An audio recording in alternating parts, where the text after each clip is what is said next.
Greetings in the wonderful name of my Lord and Savior Jesus Christ. Siyabingelela egameni lika Jesu. Siyabingelela egameni lika Jesu. Ukhulumayo umfundisi uSibiya, umntana kaNkulunkulu osindisiwe. Siyambonga uNkulunkulu ngalolu suku umhla ka-1 kaMeyi. Iholiday le Workers Day. Siyambonga uNkulunkulu ngalolu suku, ngalesi sikhathi. Siyambonga kakhulu uNkulunkulu. So part 3 lo kwisifundiso sethu inkolo, ivangeli namasiko, inkolo, ivangeli namasiko. So part 3 mangabe ke uyaqala ke buka le teaching, I highly suggest ukuthi uqale lapha ku part 1 uye ku part 2 and then uzobese uyafika ke ku part 3. Yeah, amen. Sambonga uNkulunkulu bakwethu. So siyaqhubeka. Bese qalile sakhuluma nje okuningi sasho just nje masingabeka nje kafishane ukuthi ngaloko sikhulumile sishilo ukuthi mangabe uthi usindisiwe umntwana kaNkulunkulu, firstly ungumzalwane, bese okunye ke ukuthi nguSibiya, ungumZulu, usakhamuzi sase South Africa, kuza kamuva ubuzalwane bakho, inkolo yakho kuKristu izaqala bese savula lapha base Philippi chapter 3 verse 5 to 6, lapho uPaul echaza khona ukuthi ngangumHebheru, ngivela kubantu baseBenjamini. Uyachaza nje ukuthi usukaphi, wabe ngingumFarisi in kodwa uthi konke lokho wakushaya indiva esefika kuKristu. So ngamagama indlela identify ngayo bekuyini ukuthi ungumKristu number 1. So lento ukuthi ke ungumHebheru mhlawumbe bingamsiza emashemeza umuntu ongumHebheru nawe ngumBenjamini bengayisebenzisa lapha ekushumayeleni kuze kwenze kube ukuthi akwazi ukufinyelela kulowo muntu lo, but it was not indlela ebezi identify ngayo leyo. So yeah, kubalekile lokho bakwethu. First, number 1 ngumKristu, bese number 2 wena ozosho ukuthi ufuna kuba yini, ufuna kuba nguSibiya. Number 2 ngisibiya, or number 2 ngingumZulu, ngumSwati, ngingumPedi, ngingumTswana, ngingumSotho, or number 2 I am a South African. Kukuwe ke lapha, but number 1 okubalekile ngingumKristu. Konke okunye oxabana noKristu kumele ukuthobe. Konke okunye okumelana okuxabana noKristu bakho kumele ukuthobe. Okay, very important ukuthi you understand le concept le. Ungunderstand kuyohlezi kunengxabano empilweni yakho nje ngabikho ukuthula. Lana kumele ukhethe la ithi izwi kaNkulunkulu into ethise is wrong, kuyomele lapho ke wena ke umelane nezwi kaNkulunkulu. Okay, and then ukhethe ukwenza lento enza. So we need to be careful lapho. Then number 2, the second point ebalekile senzile ukuthi izwi kaNkulunkulu alimelene namasiko noma isiko mpilo ngokwayo nje onkaphelele, kodwa limelene namasiko mpilo noma namasiko lawo ayingxenye, lengxenye exhumana nemimoya. Silenzile lelo phuzu lelo elibalekile ukuthi no mabantu accuse abazalwane noma amaKristu bethi hayi nina nimelene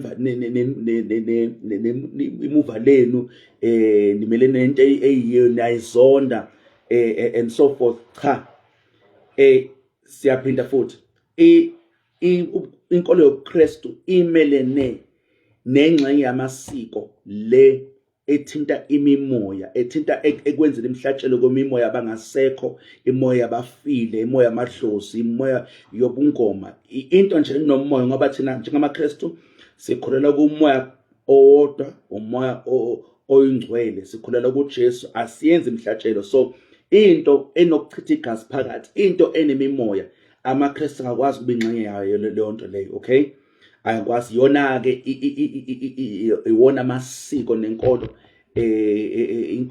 esimelane nawo ke lawo, esingakwazi kuba ingxenye yawo, esingakholelwa kuwo, esingakwazi ukwenza ngenxa yokuthi singamaKristu.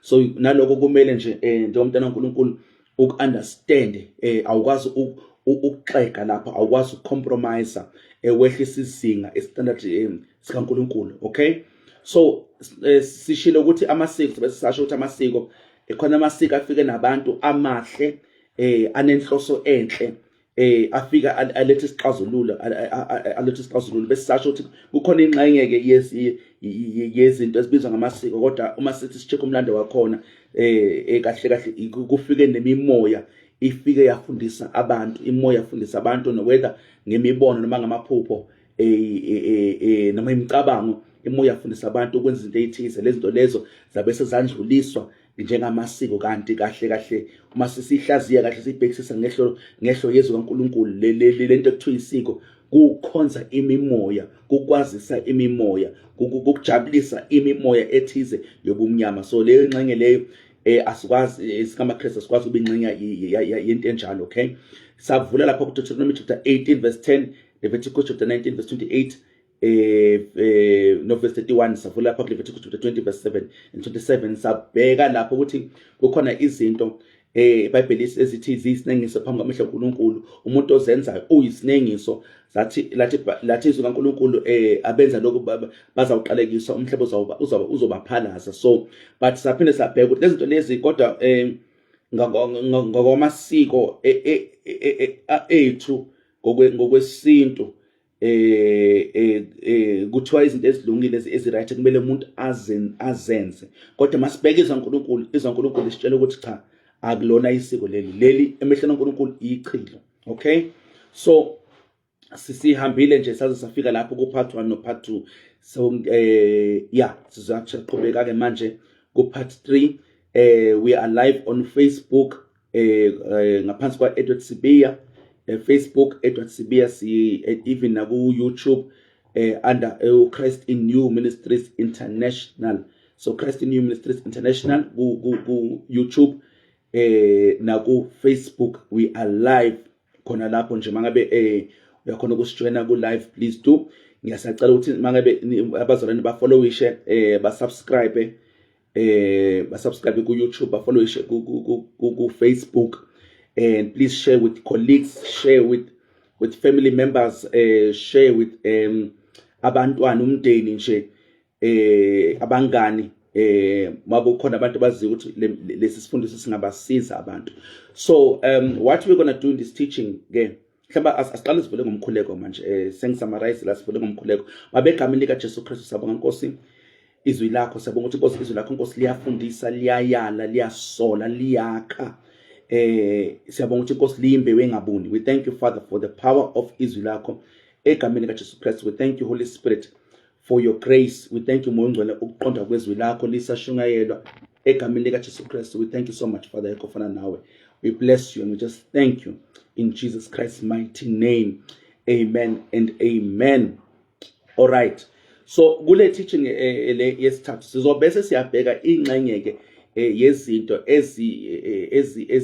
ezenza isiko noma isiko mpilo. Okay, ama traditions and cultures sibheka ingxenye ethize. Angeke siqede zonke ke, sizobheka ukuthi lezi ngathi zibaluleke kakhulu and izona ngathi ziyezilimaza abantu.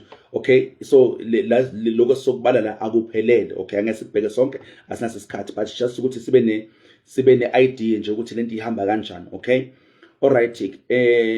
So asiqaleni ke bakwethu. So all right, so sishilo ukuthi isiko livelaphi. Khona ingxenye yesiko efike ngabantu enhle, bese kukhona ingxenye yesiko efike nemimoya. All right, abaKristu, inkolo yoKristu, abalandi bakaKristu asimelene nesiko lilonke. Yonke into asimelene nayo, yonke into ethiwa isiko, kodwa asimelene nengxenye yesiko lena involve, ethinta, efaka, exhumanisa nemimoya. Okay, asikwazi kuba ingxenye lokho because mase ngikhona imimoya manje sekukhona abanye onkulunkulu. Okay, sekuma khona imimoya, sekukhona manje imoya bomnyama, sekukhona amademoni, injalo nje, ngeke sikubalekele lokho. All right, let's go. So masithi sibheke izinto ezenza ingxenye yesiko, Why isiko likhona? What is the main reasons of isiko? One of the main reasons of isiko is let us sibiza nge-identity, okay? It's one of the ways abantu lamhlabeni bezi-identify ngayo, okay? They belong somewhere. So in order to have nalento le kuthiwa ukubelonga uzoza uyingxenye yento ethize eyigugu kuwe balekile kuwe ufuna identity ukuthi ungubani usukaphi in terms of umndeni wakho la emhlabeni isiko lingena lapho kwisiko, okay? So isiko that is the main purpose of isiko yini identity meaning behind impilo ngisukaphi ngingubani kanjalo.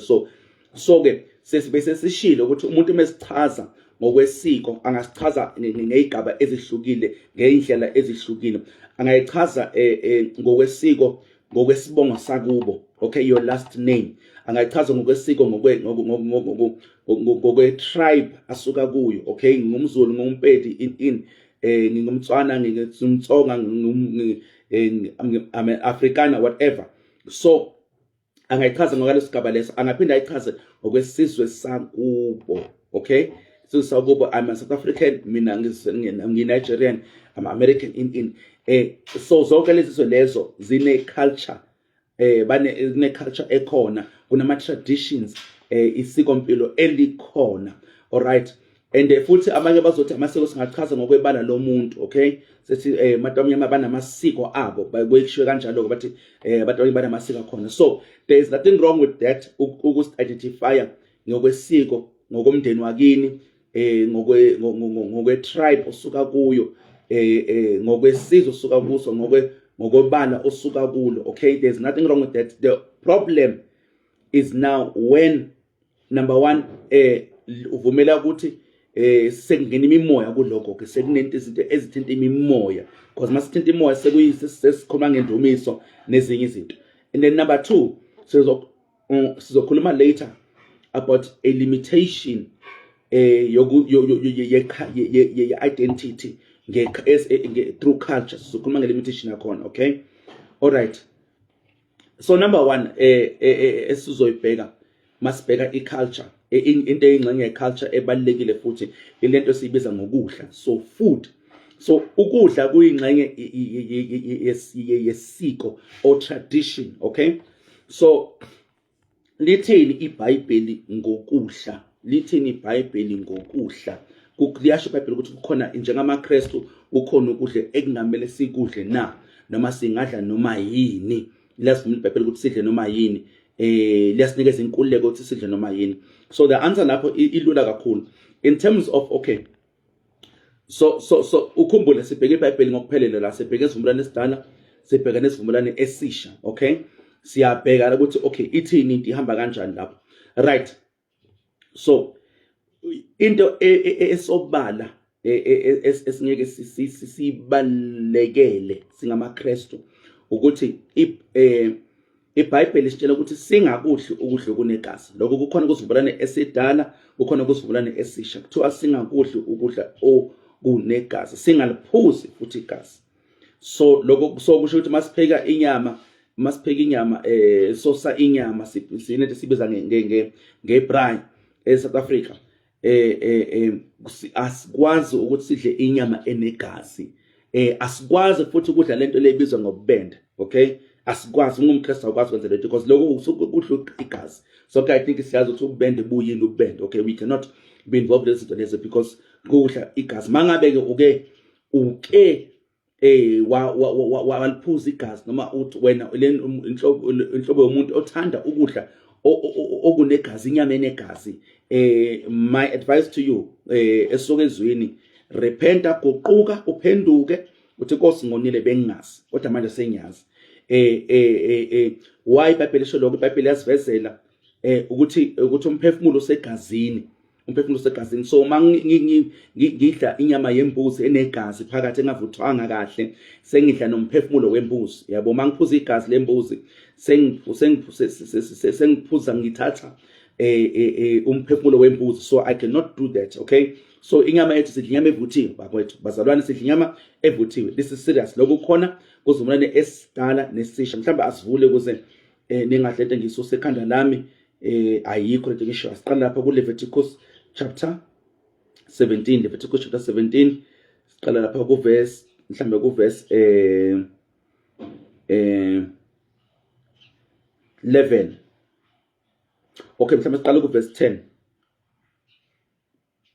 Leviticus chapter 17 verse 10. Yilona lo muntu wendlu yakwa-Israyeli noma umfokazi ogogobele phakathi kwabo odla igazi noma yiliphi, ngiyomelana nalowo muntu odla igazi ngimnqume kwabakubo. So omunye uzothi hayi kodwa sibe la bekhuluma uthi abantu wendlu yakwa-Israyeli ebengakhulumi nathi uNkulunkulu. No, you are very wrong ke lapho ke uyayilahla impela phuma endleleni.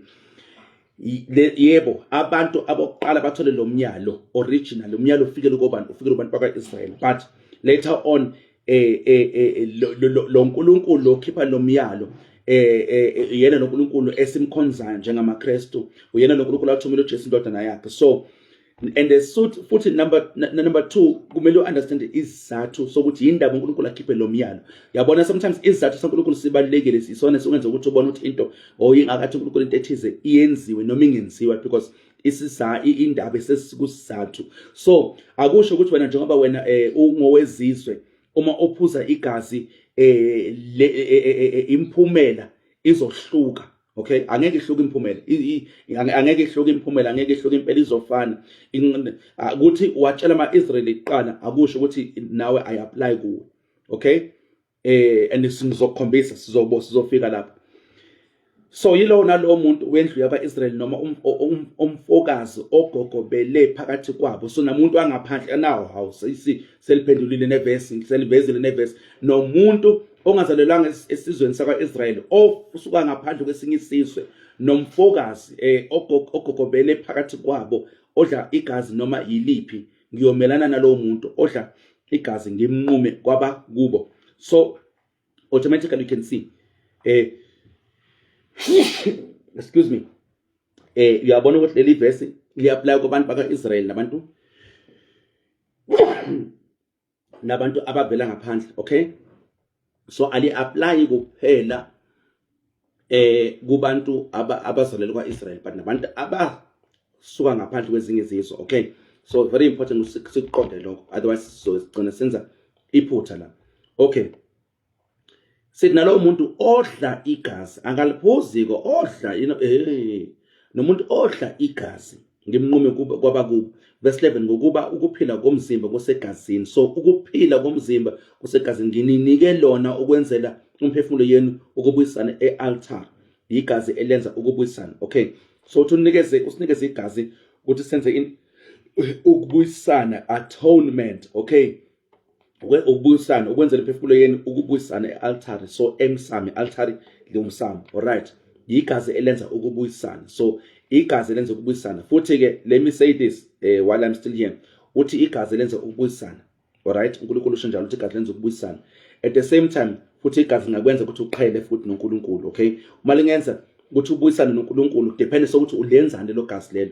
Uma ke la uliphuza noma ulidla lizoqhelisa noNkulunkulu, lingakusondeza kuSathane kuloko. So into eqhelisa noNkulunkulu ikusondeza kuSathane. So uthe lana olidlayo kuyakumnquma. So uma uzolidla umuntu lizomqhelisa noNkulunkulu, but mangabe ke uzolisebenzisa ngendlela uNkulunkulu athi kumele, ngokuthi enzenjani, enze ini ukubuyisana e-altar, then lizomsondeza noNkulunkulu. So you need to understand that lizenza ukuthi abantu abuyisane noNkulunkulu. Okay, so very important, kubaluleke kakhulu lokho. Verse 12, ngaloko ngathi kubantu bakwa-Israyeli makungabi bikho umuntu phakathi kwenu odla igazi nomfakazi ogogobele phakathi kwenu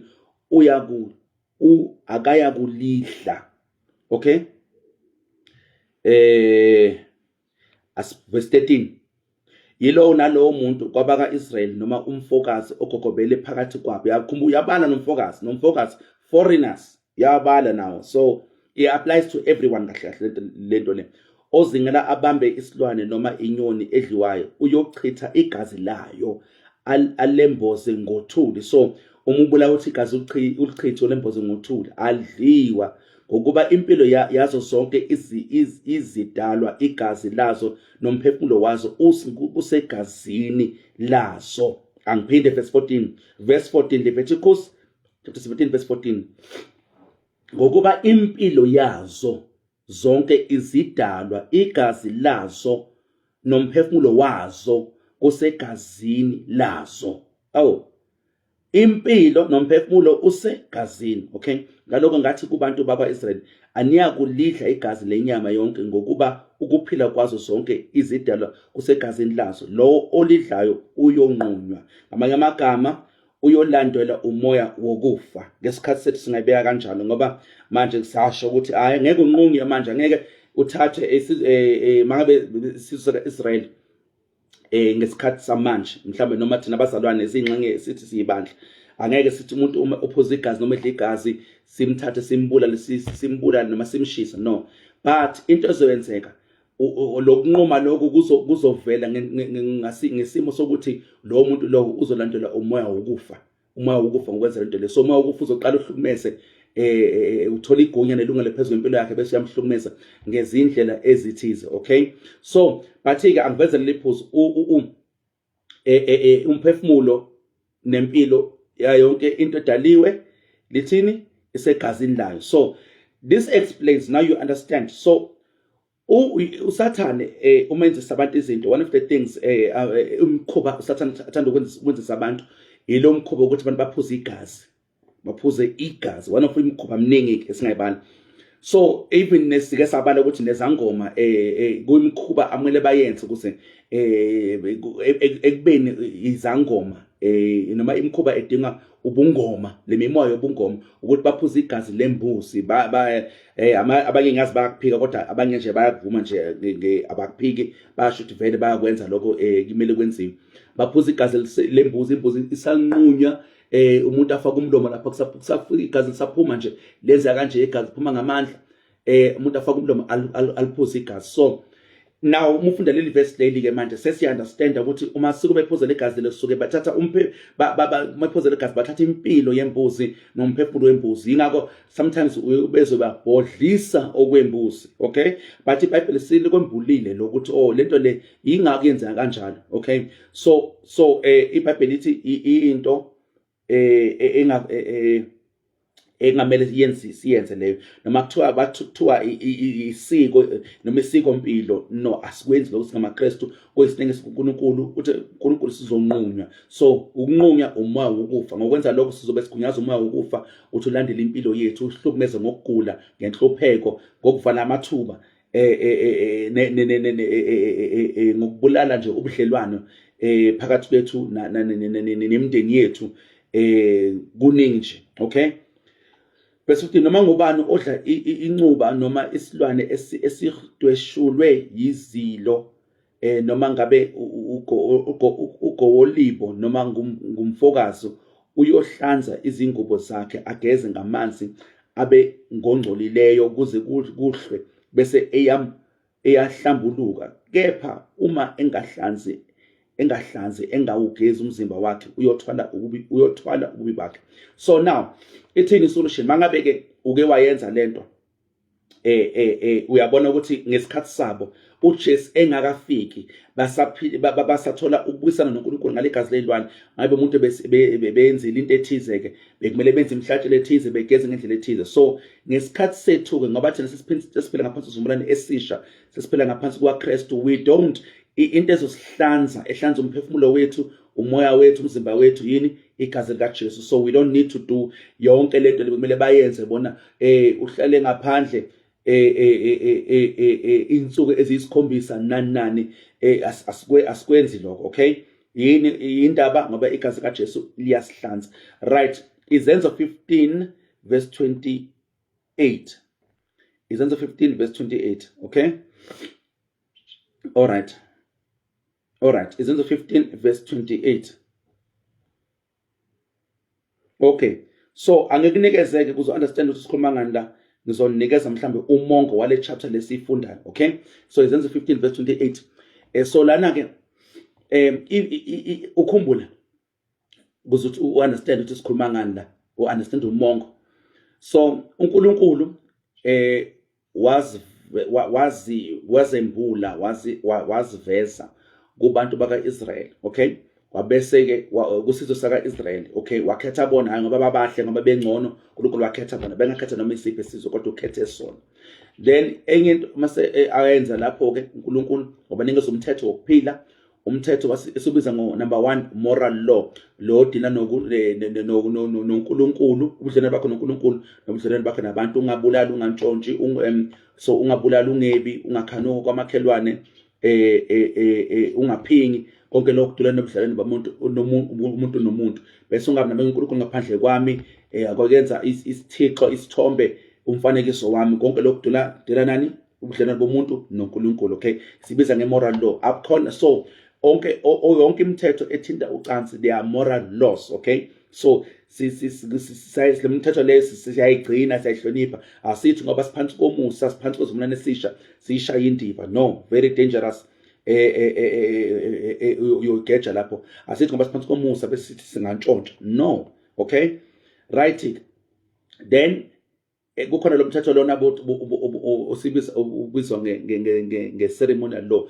Ilona eshoyo ukuthi umhlatshelo, mangabe wenza isona esinje, umhlatshelo onjena, mangabe umuntu wenza isona esinje, akabulawe, akakubhise, ibeka nje ukuthi okay, mangabe ilwane, imhlatshelo wenziwa kanjani, abantu abenza umhlatshelo obani kanjalo. Okay, ceremonial law, dela nama ceremonies. Okay, then khona lo mthetho lo ubizwa nge-judicial law or civil law. Ukhuluma ngokuthetha kwamacala ukona mabe nonene nabantu, khona umuntu olahlekele into wathola omunye, ukuphathwa kwabafelokazi, nani kwentandane konke lokho would fall under lesibiza nge-judicial law noma civil law. Now angisibeka nje isizwe nesizwe sinayo i-judicial law or civil law eyaso lamhlabeni. Okay, so uNkulunkulu kubanikeza umthetho baphila ngaphansi kwawo kwaze kwafika uJesu indodana kaNkulunkulu lebeze emhlabeni uzofela izono zabantu bonke. Okay, so Jesu uzofeza, uzogcwalisa izinto eziprofethiwe ngaye, lokho ukubuyisana kwaNkulunkulu nabantu, uzowenza leyo nkonzo leyo. Now let me say this, uma fika uJesu na into ebalekile kumele ibambe.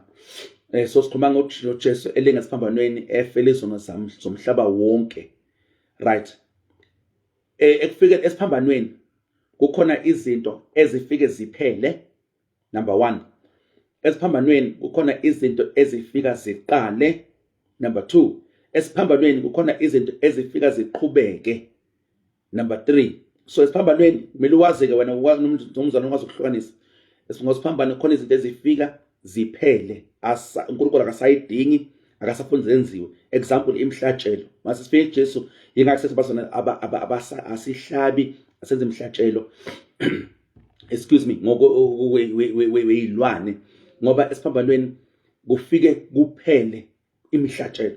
Alright, esiphambanweni kufike kuqale umusa, kufike kuqale isikhathi sokuthi uJesu abe ngumhlatshelo wethu nomnikelo wethu ophelele. Okay, mayelana nokubusana noNkulunkulu, mayelana negazi. Right, bese khona izinto ezifike ziqhubeke esiphambanweni. So ichaza ngelinye ilanga ukuthi iziphi izinto eziqhubekayo. For example, enye into efika ishintshe, wathi lento engizama ukugcizelela kakhulu la, mangabe umuntu sishilo ukuthi mangabe umuntu wenza isinengiso ngokwezona lesidala, wenza njani, ebekhatshwa ngamatshe, ebeshiswa, enqunywa kwenziwa lokhu nalokhu. But now kusivumelwano esisha, lo muntu lo angeke simkhabe ngamatshe, asinalungelo sokwenza lokho, angeke simshise, angeke simnqume. Kodwa ke into ezoyenza ngabe wenza into eyisinengiso kusivumelwano esidala, umoya wokufa noma umoya ohambisana naleso sinengiso leso noma isiqalekiso esihambisana naleso sono leso noma lesenzo leso sizomlandela until yena-ke lo muntu lowo mangabe sindisiwe sana noKristu, ethatha igazi likaJesu, ephenduka, eguquka, avuma isono sakhe, ebese ethatha igazi likaJesu, amandla segazi likaJesu, igunya nelungelo analo ngegazi likaJesu, alisebenzise ukumelana nesiqalekiso okuyimphumela wesono sakhe. Okay, you have to understand that ngoba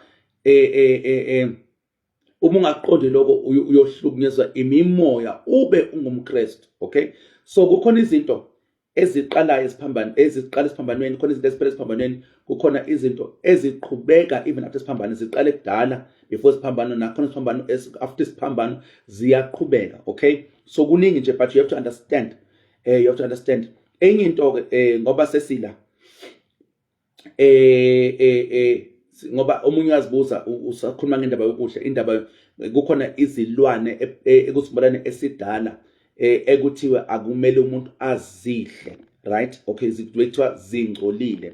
Okay, inhloso yaNkulunkulu ngaleyo mthetho leyo wokudla ukuhlukanisa uNkulunkulu from abantu bakhe. Okay, number 1, number 2, nokuveza ubungcwele bukaNkulunkulu. Okay, ukuthi uNkulunkulu ungcwele kangakanani. All right, that is Old Testament. Masifika kusivumelane esisha, uyabona manje lento ukuthi mufunda for example abaseRoma chapter 14, mufunda ulalela uJesu ekhuluma ngendaba yokudla, ufunda izenzo 10, uPetro skathi uNkulunkulu uPetro nombono uNkulunkulu wathi akahlabe adle into engcolile. Umpostoli Paul uthi ngiyabona ngokwami ukuthi akukho ukudla okungcole ngokwakho, kodwa uma ngabe athi umuntu ukudla kungcolile kuye kungcolile. Uyayibona lonto? So useyambona ukuthi manje kahle kahle ungadla noma yini nalesilwane lezi kuthiwa akumele uzidle, ungazidla, but still indaba yegazi iya-apply. Okay, let me emphasize that. Ase lapha ku Izenzo chapter 15 verse 28 no 29. So lana ke so far uma uqala ku Izenzo chapter 1 to Izenzo chapter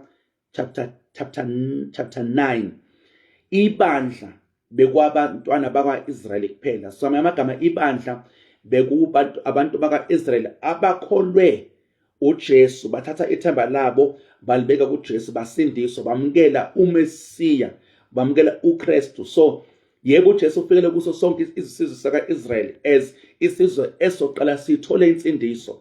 Unfortunately ke akusona sonke isizwe esimamukela uJesu ke.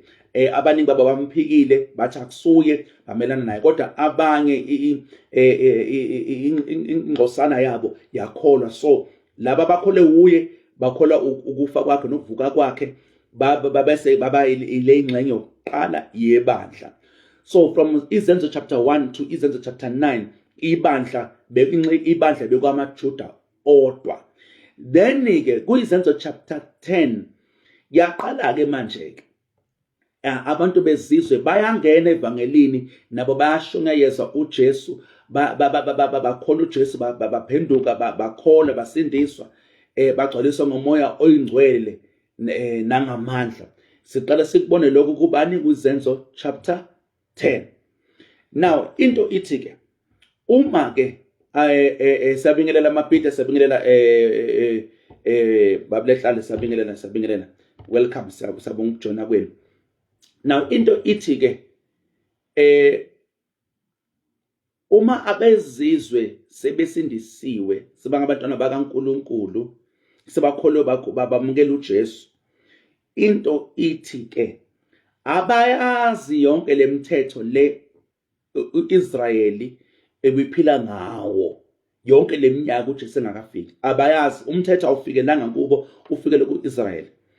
And futhi ke baphuma kuyimuva, baphuma kuyi-background imndeni la khona izinto, amasiko ebenziwa, khona isiko mpilo bebelilandela, kukhona indlela bebenza ngayo izinto, khona ama-cultures, baphuma kuzizwe ezihlukile, kuma-cultures, baphuma kuma-traditions ezizwe zakubo, imndeni yakubo, ama-tribes akubo. So sebafika evangelini. So manje ke number 1, one of the problems ibikhona ebandleni even before befika laba bezizwe, bekuyilento engiyikhulumile ukuthi iyiphi ingxenye yezinto esiqhubeka naso bazalwane njengoba sesisindisiwe manje singabantwana bakaNkulunkulu.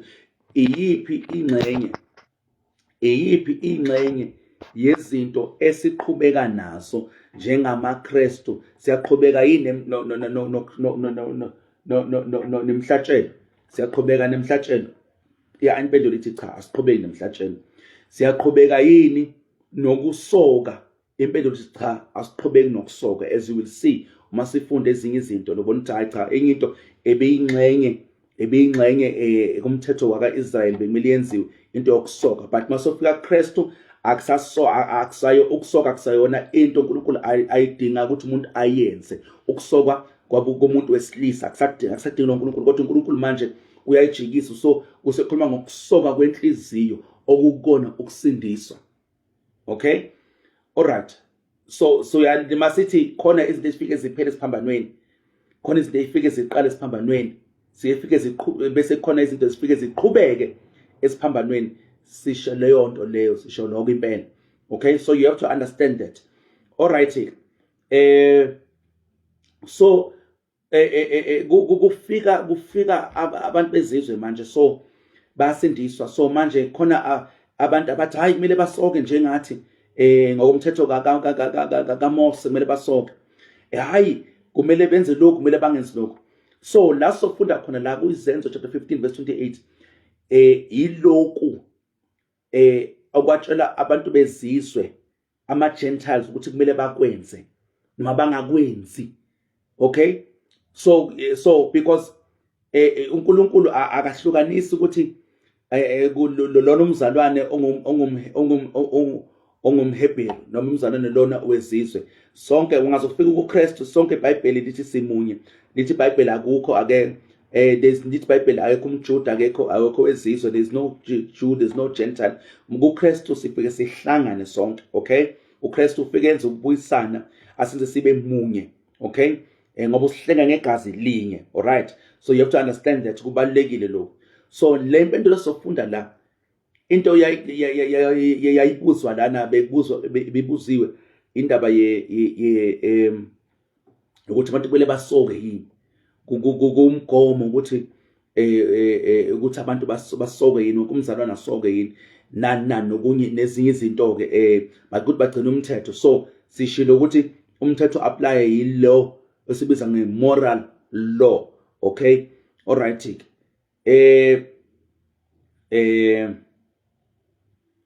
So siyafunda ke impendulo ke lana verse 28. Noma siqale verse 5, same chapter, Izenzo 15 verse 5. Okay, kepha kwasukuma abathile behlelo labaFarisi abakholwayo. So khona nabaFarisi, mukhumbule isikhathi kaJesu, khona abaSadusi, khona abaFarisi, khona ama-scribes, laba bazi imibhalo. So bebehlukile.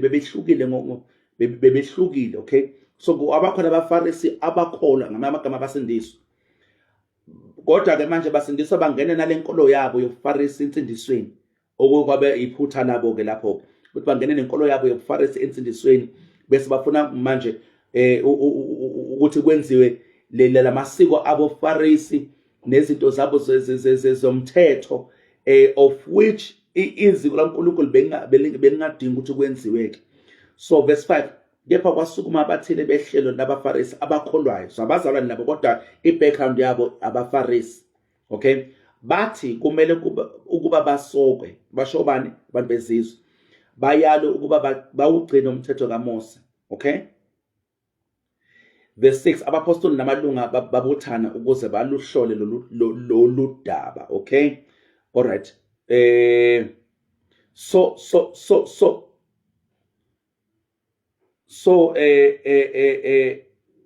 indaba isuka lapho njengoba senichazile ukuthi indaba isuka lapho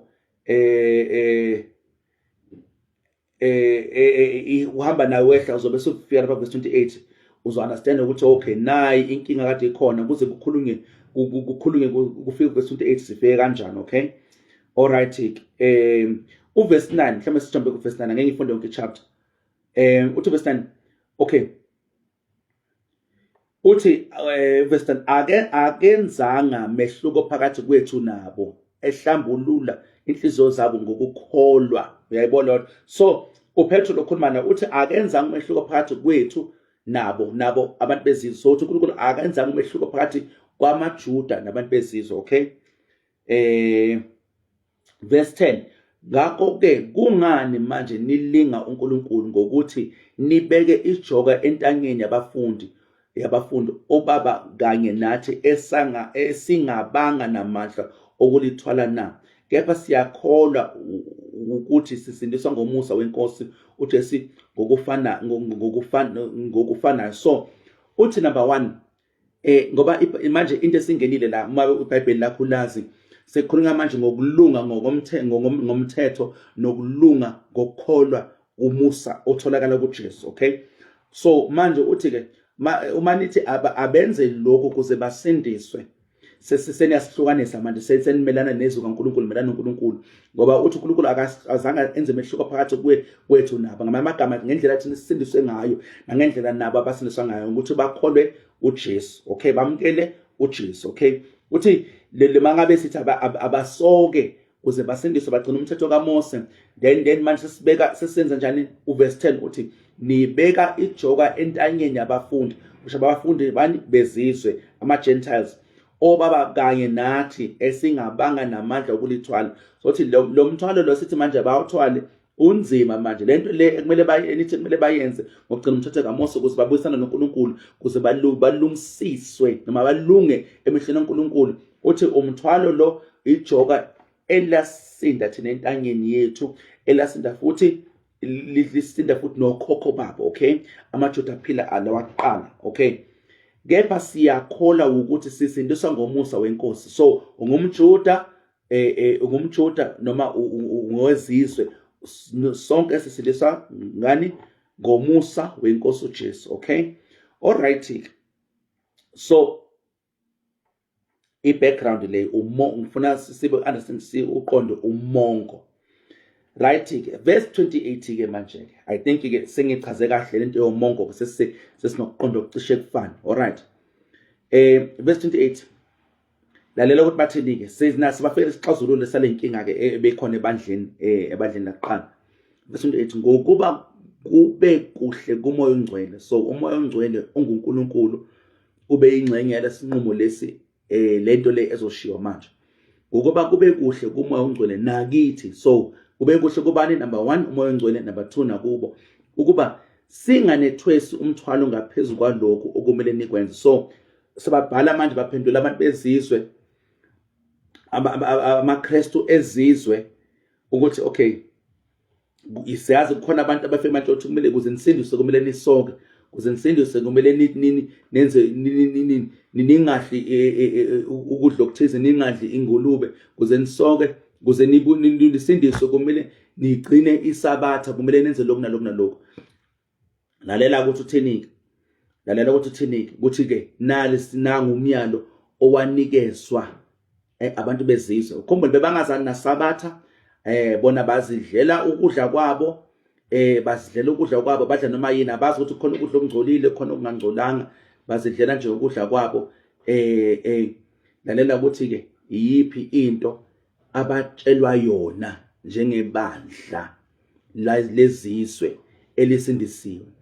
Ngokuba verse 28, ngokuba kube kuhle kumoya ongcwele nakithi, ukuba singanithwesi umthwalo ngaphezulu kwaloko okumele nikwenze. Verse 29, naba kumele bakwenze, ukuba niyeke okuhlatshelwe izithombe. Okay, ukuba niyeke okuhlatshelwe izithombe. Izithombe yini? Sikhuluma ngemsamo, sikhuluma ngama-altari, sikhuluma ngey'thixo ezakhiwe umuntu abakade bekhothama kuzo. Okay, uma athi uya lapho kuDeuteronomy chapter I think chapter 20, lapho ukhipha imiyalo yeshumi ukuthi ungakhi isithombe umfanekiso wami. So abantu bezizwe kade bekhonza izithombe, kodwa siyazi ukuthi emva kwesithombe kunedimoni, kunomoya owamukela indumiso, owamukela imhlatshelo. Isithombe singumfanekiso walowo moya wanoma walelo demon lelo. So emva kwesithombe ungabona umuntu ebeka isithombe la, but emva kwesithombe kunomoya owamukela indumiso, imhlatshelo. Kumele ukuqonde lokho. So uthi la number 1, ukuba niyeke ukuhlatshelwe izithombe. So okuhlatshelwe izithombe uthi bakuyeke nabo abasabakwazi ukwenza imihlatshelo bahlabele izithombe. So okuhlatshelwe okuyithombe siyakuyeka, nemihlatshelo sahlabele izithombe siyakuyeka. Ningisho nomsamo ngoba kunomoya osemsamo. Umsamo uyakhiwa njengoba kwakhiwa ini, kwakhiwa izithombe, kwakhiwa izithixo, nomsamo uyakhiwa. Emsamo kunomoya owenza nomsamo lo usebenze, kunomoya owamukela imihlatshelo neminikelo enziwa kulo msamo. Same thing, usasho into eyodwa lapha, so ungadideki, usakhuluma ngento eyodwa. Ukuba niyeke okuhlatshelwe izithombe okunegazi. So na indaba yegazi-ke mangabe-ke bungabazi ubetshela ukuthi hayi njengoba singamaKristu le mthetho lo Leviticus 17 ukuthi singadli okunegazi, singaphusi igazi ngoba umphefumulo nempilo yonke into edaliweyo isegazini. Uyayibona? So uyabona ukuthi naku-ke manje uJesu sefile wavuka ebandleni, indaba yegazi isagxizelelwa ukuthi ukuba niyeke okuhlatshelwe izithombe okunegazi nenyama yesilwane esiklinyiweyo. So now ukhuluma ngendlela isilwane esibulawe ngayo, okay? Ngoba ke basasezweni kukhona imikhuba kade beyenza, lamadimoni nemimoya kade beyikhonza ibidinga ukuthi isilwane sibulawe ngendlela ethize, as it is still present nangesikhathi sethu namhlanje. Ngesikhathi sethu ukuthi-ke mangabe-ke kuzokwenzeka imihlatshelo kuyithixo, amadimoni, imimoya ethize, kudingakala ukuthi leso silwane leso silungisiswe, sibulawe ngendlela ethize, okay? Kuba ngamanye amagama lemimoya noma namadimoni leyo ekuleyo msamo noma lezo ithixo lezo ithombe ibifundisa abantu abenza imihlatshelo ukuthi mangabe uzonikela kimi mina moya lo madimoni, umhlatshelo noma umnikelo walesi silwane kumele ulungisise kanje, kumele lesilwane usibulale kanje ukuze samkeleke kimi, okay? So uthi nenyama yesilwane esiklinyiweyo, amagama siyasaklinywa ngendlela ethize. Lokho kurong ngoba lokho kuklinga lokho umyalo ophuma kudimoni elithize kumoya othize osemsamo noma ome ngesithixo, okay? So kumele uunderstand lokho, kumele uunderstand. So indlela yokubulala nje inkukhu sizoyibulala kahle, siyisike ife. Asiyiklingi inkukhu, sizoyibamba nje kahle inkukhu. Mhlambe sifuna inkukhu ephekwe ekhaya, asifuni lethe ngesitolo, sibambe kahle, siyibulala inkukhu, kube right, siqhubeke, okay? So you understand ukuthi uchaza ukuthini la, kube kunendlela ilwane bebeyibulala ngaso, kodwa leyo ndlela umsuka wayo, imvelaphi yayo masithi siyalandela, bekumimoya amadimoni athize afuna ukuthi kwenziwe kanjalo, ingakho ethi bangasakwenzi lokho. So you have to understand, munga understand uzongena enkingeni. Ukuba niyeke okuhlatshelwe izithombe, number 1, okunegazi, number 2, nenyama yesilwane esiklinyiweyo, okay? Strangled, ngesingisi is to strangle, okay? Mhlambe angifuni igama lesiGreek la, sibone ukuthi khona singakuthola khona, and sometimes kuze lezi zinto uyiqonde kumele ucheck nesiGreek, bakabone nento sibiza ngeconcordance, khona into ebizwa ngeconcordance ekuvezelayo ukuthi ngokulimi lesiGreek igama elisebenza la lichaza ukuthini. So let's see if sakwazi ukuthola something la. Strangled, okay? So an animal, ngesingisi sithi an animal that is choked to death. So lesitone lesi azange lesitone sibanjiwe sachoka basaklinywa, okay? So azange sibulawe savumela igazi ukuthi lichitheke, okay? It was not bled. If you can check, mhlawumbe anginivezele la because ngizonivezela la ku Strong Concordance, number is G4156, okay? G4156. So now I don't know if niyakwazi ukubona bazalwane. Ngizoqala kulaba Facebook nayo lento engishoyo. Angazi noma niyakwazi ukubona. Naye ngala I don't know if you can see bakwethu akwazi umuntu niyakwazi ukuyibona into engishoyo. So this so ibizwa nge-Strong's Concordance. So kuvezana ligama leli ukuthi strangle lichaza ukuthini. Lichaza ukuthini lokuklinya. So isithando lesi singazange sivumele ukuthi igazi lichitheke. Azange sikwe to igazi lichitheke, but sibulawa ngokuthi senjani sibanje intangeni si clean. Okay, so uthi bangasakwenzi lokho. So I hope you understand. Yes, you understand. And then ke amen, siyambonga uNkulunkulu bazalwane. Ayi siyafunda. Then ke futhi ke uthi ke nobufebe. Uyabona uthi nobufebe. So into yokufeba manje uma ukhuluma ngokufeba ubala yonke inhlobo yokufeba ungayicabanga ke lana. Ukhuluma ngokuphinga uma ushadile lana nomuntu ongayena inkosikazi wakho uma ushadile. Uma ungashadanga ukulala nomuntu ongashadanga naye. Ukhuluma ngolala nezingane. Ukhuluma nokulala ngokobuhlobo, ukulala nezilwane. Ukulala nabantu abaningi ngesikhathi esisodwa, ukulala nabantu ababili ophezulu ngesikhathi esisodwa. Konke lokho kuyinhlobo yokufeba okade kwenziwa ezizweni. Unfortunately bekwenziwa bekuyindlela enye yendlela kade bekhonza ngayo izithixo, izithombe, imimoya, amadimoni esemsamo esemsamo, imimoya engemuva kwesithixo noma izithombe. So bekuyizona indlela lezi ngokuthi balala ngobulili babantu balala ngobulili obodwa. So bestiality ngeke singisi masingabe kwesingisi sikhuluma ngani? Sikhuluma nge-fornication, sikhuluma nge-adultery, sikhuluma nge-pedophilia, sikhuluma nge-bestiality, sikhuluma nge-homosexuality, sikhuluma ngayo yonke inhlobo yokungcola okukhona. Okay, so you have to understand that. So lokhu kutshela abantu bezizwe. So ziyapply ungacabanga so le yonke lemithetho le oyifunda kusivumelwano lesidala, ungalali nosisi wakho, ungalali no malume wakho, ungalali no aunt wakho, ungalali ungalali nesilwane, ungalali nomuntu ubulili ofanayo, umuntu esisangalala nomuntu wesilisa. Konke lokho ungalali nomakhelwane wakho nonkosikazi kamakhelwane. Yonke le nto leyo still applies. Konke kufola under ubufebe. You have to understand that. You have to understand that. Uma nizithiba kuloko niyokuba nenza kahle, salani kahle. Nango umyalezo kwanikeza abantu bezizwe. So kumele uqondile lokho, kumele uqondile. Ungaqondi uzoba nenkinga impela, uyenza izinto ezisinengiso.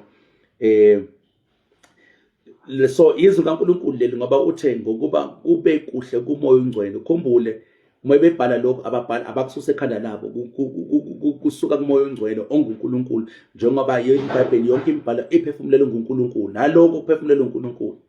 So you have to understand that. You have to understand lento ayiveza la. You have to understand. Kubalulekile. Amen. All right. So kubalulekile. So uma sikhuluma ngokudla ke yiloko esidinga ukuthi sikwazi uma sikhuluma ngokudla ukuthi hayi into kubalekile ukuthi into ibulawe kanjani.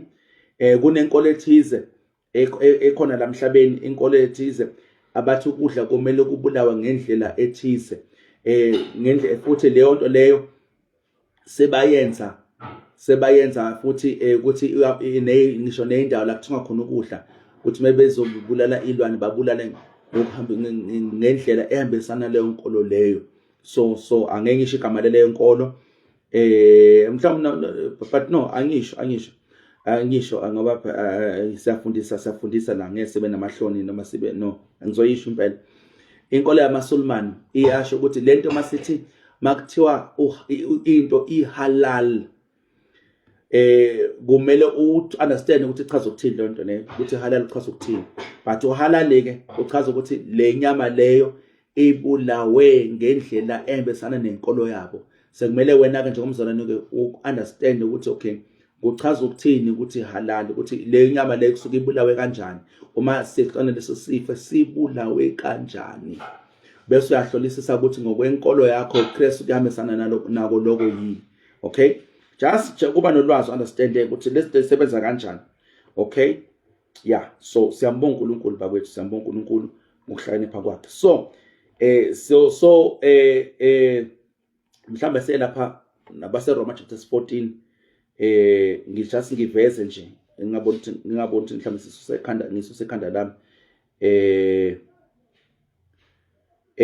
Yeah, so this is uNkulunkulu manje eseveza isambule esiphelele ngokudla.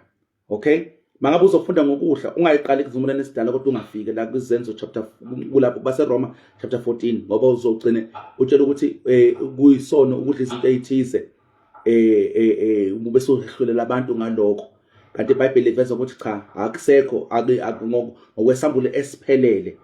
Ngoba iBhayibheli siveza ukuthi lokhu kade usivumela lesidala eminye imithetho ibisithunzi ibiprofeta. Okay, so manje ngesivumelane esisha esiveza isambule esiphelele ukuthi kahle kahle nayo into uNkulunkulu beyihlosini noma nayo into uNkulunkulu kade eyikhomba. Okay, so kune izinto eziyisithunzi nezinto eziyinhlobo ethize kukhona izinto ekumele beyikhomba kuyinto ekumele ifeze kusivulane esisha.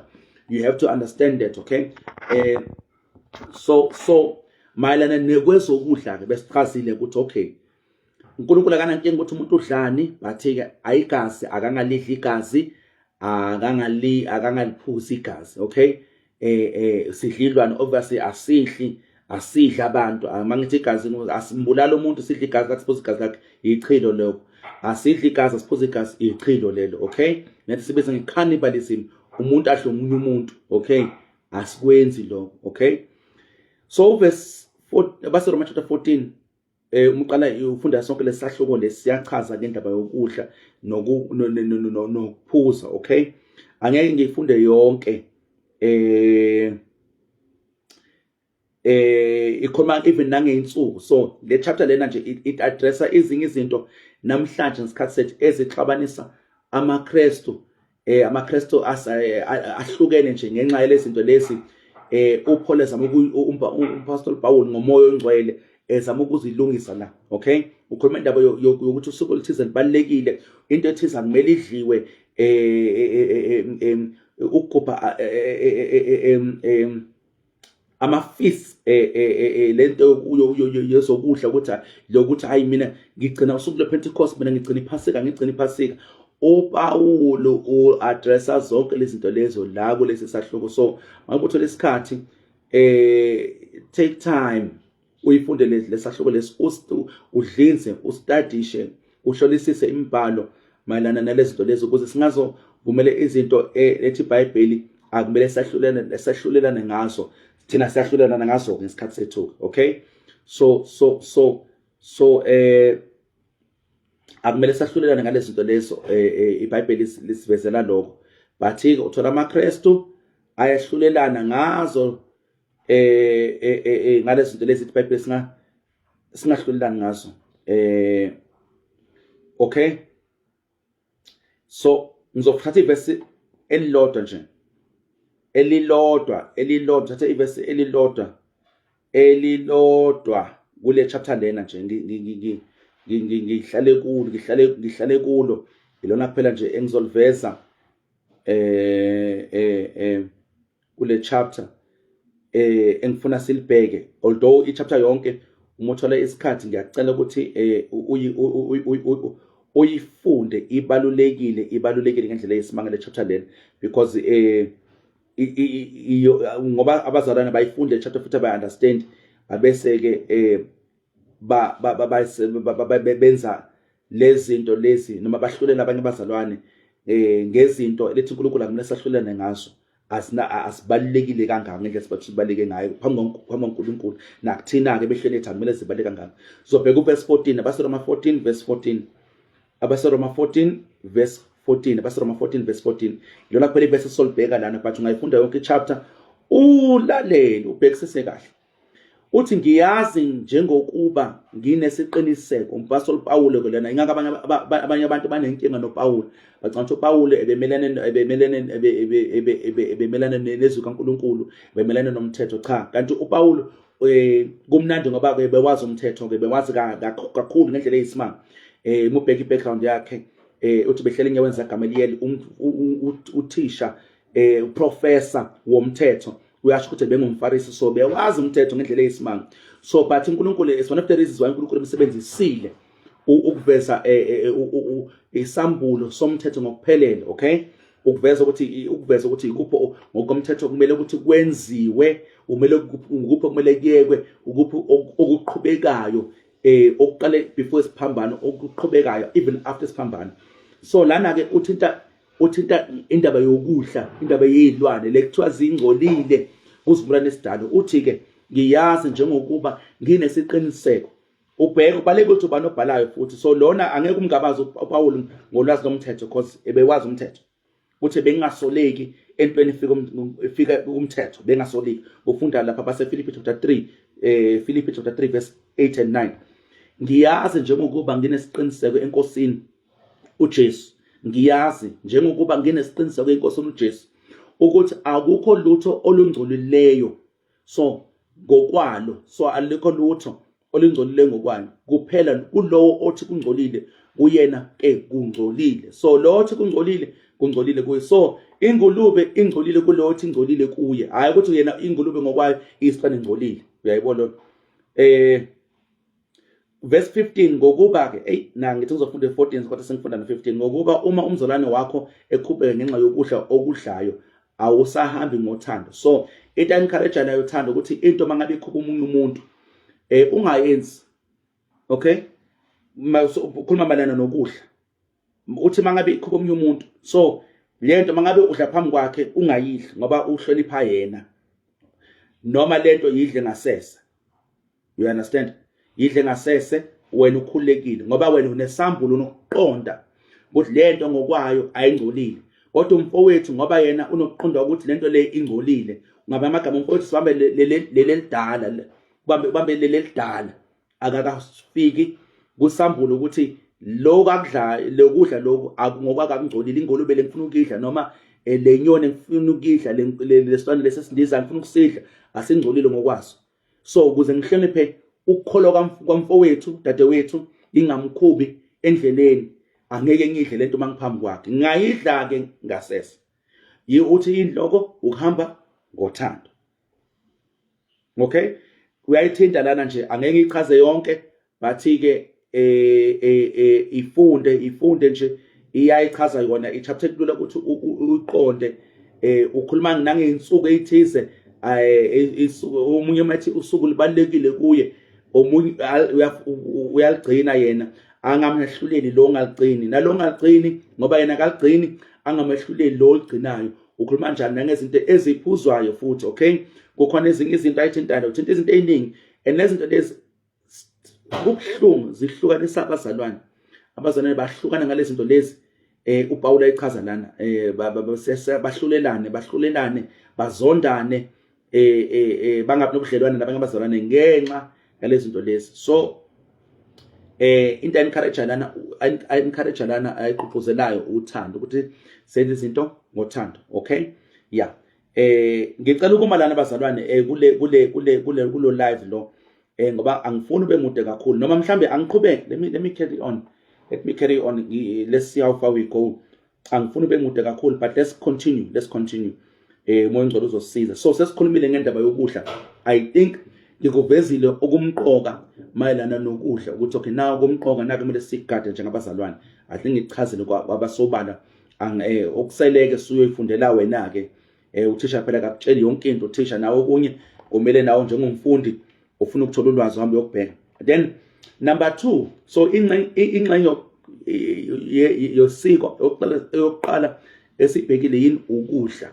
So iBhayibheli alivezi ukuthi kukhona ukudla okungamele sikudle mhlambe kuqale ku wrong yabo. No, iBhayibheli maselibheka lonke ngokuphelele, sibheka sonke isambulo ngokudla.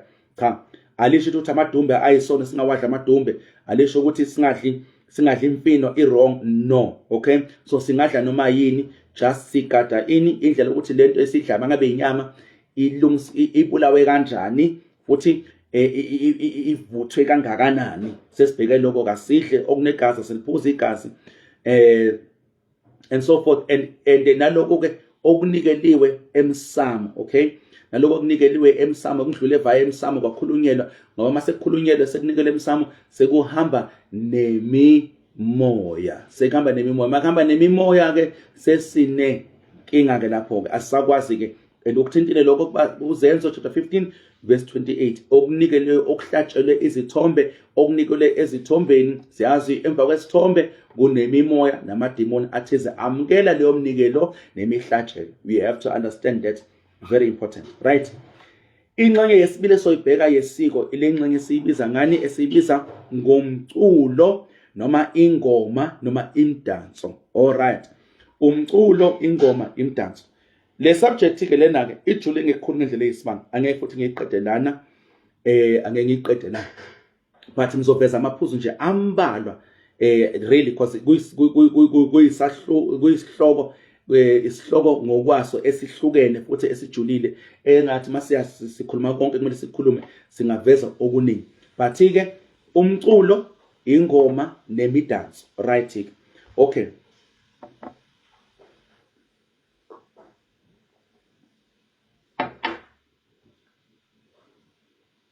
into esingeke siyibalekele bazalwane ke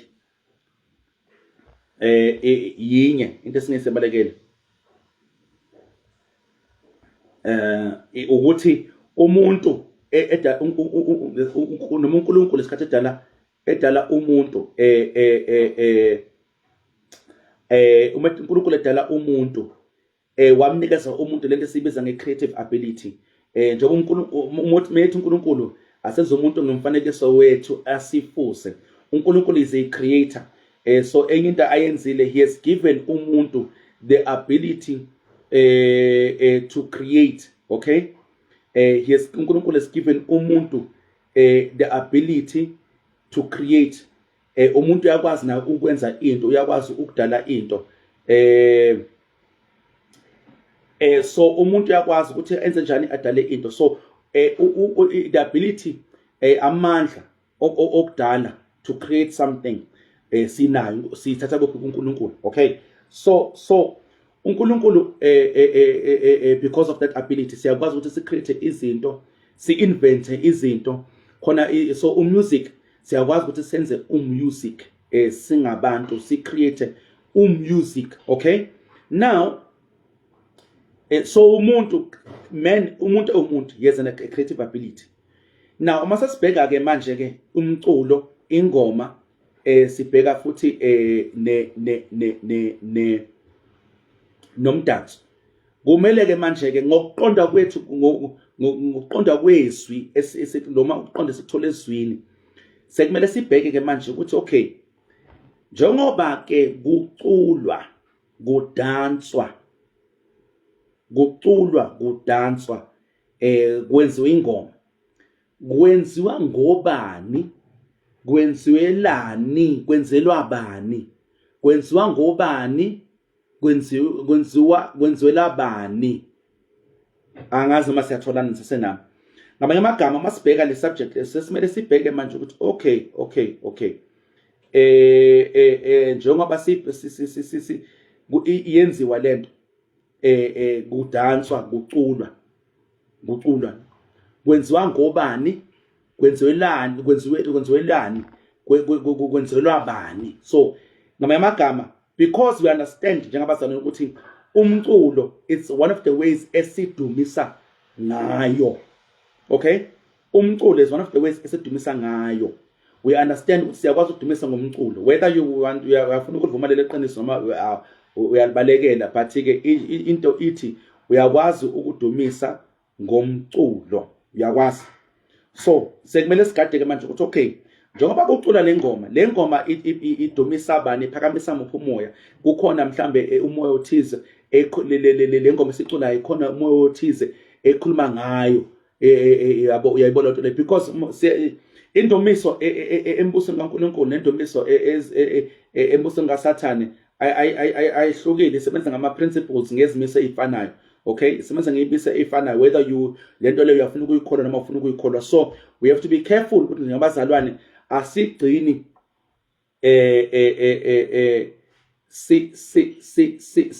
sicula, sithi siyacula, siyadansa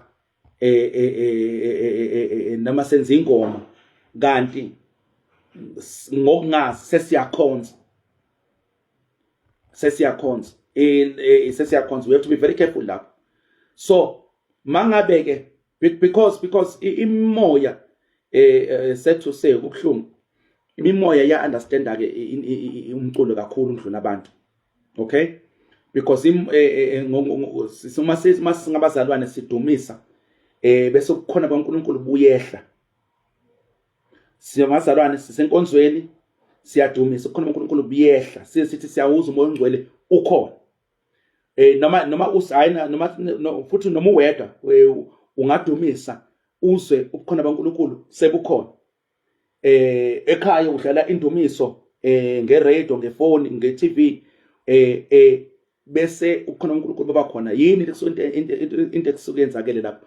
Umoya kaNkulunkulu uzibonakalise kule atmosphere yendumiso. So angeke sibalekele leyo nto, angeke sibalekele. Nasembusweni ngokumnyama ke,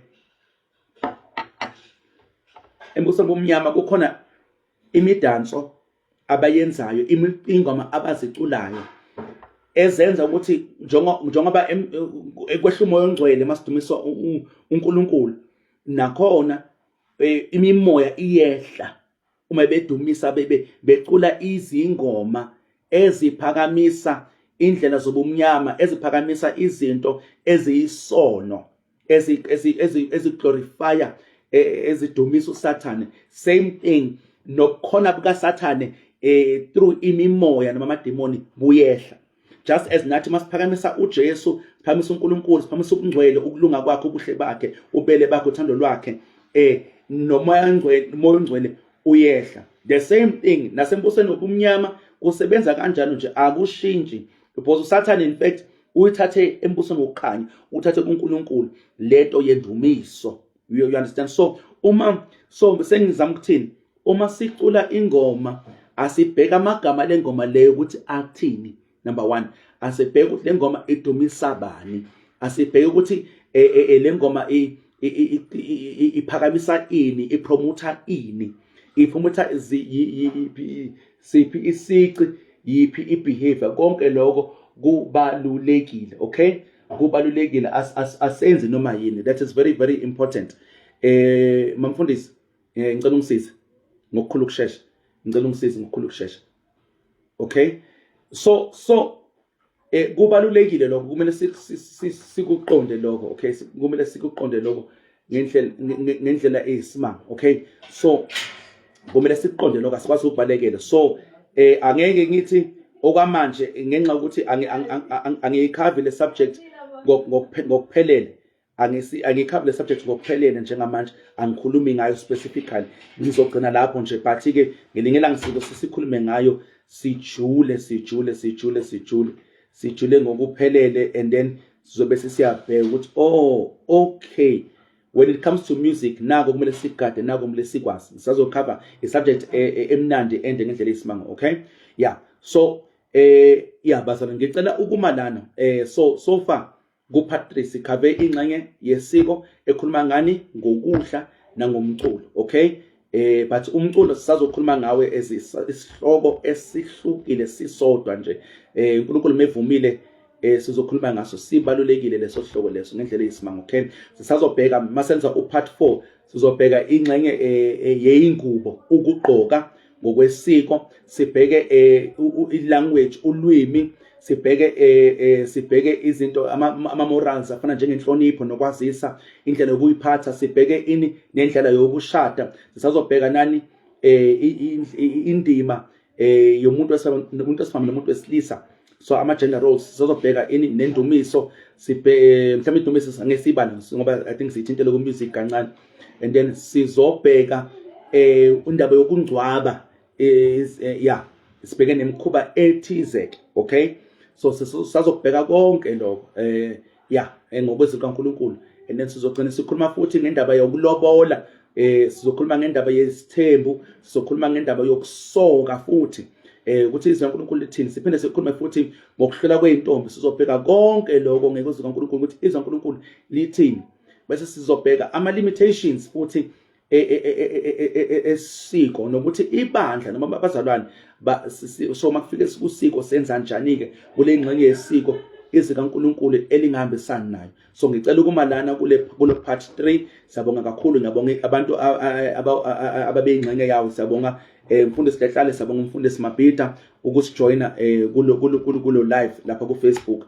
Ngiyacela si-share please i-link nabanye abazalwane, si-share i-link nje, si nama colleagues imindeni yethu, nasikhona futhi naku YouTube under uChrist in You Ministries International. Singa like nakhona, singafollowisha futhi na Facebook. God bless you. Sabonga kakhulu bazalwane. Amen.